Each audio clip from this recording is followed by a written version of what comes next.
Okay, so I thought I'd put together a quick little video of something I just got. It's called the Joby GripTight Pro. Fits the larger phones and actually does tilt. I do have it set up with a GoPro mount. See if I can get a better picture of it.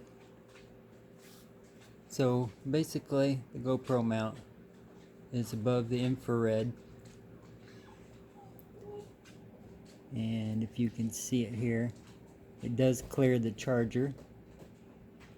And then I have the auxiliaries down here, but so yeah, just to give you a kind of a quick overview that way.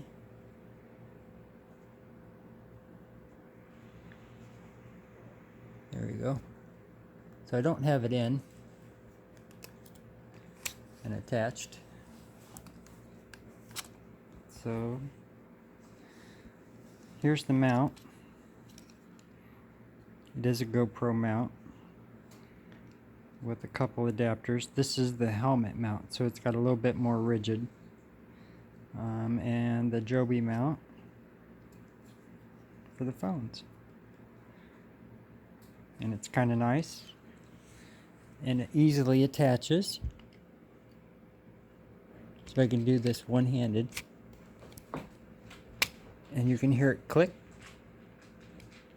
Lock it in. And kabam! There we go.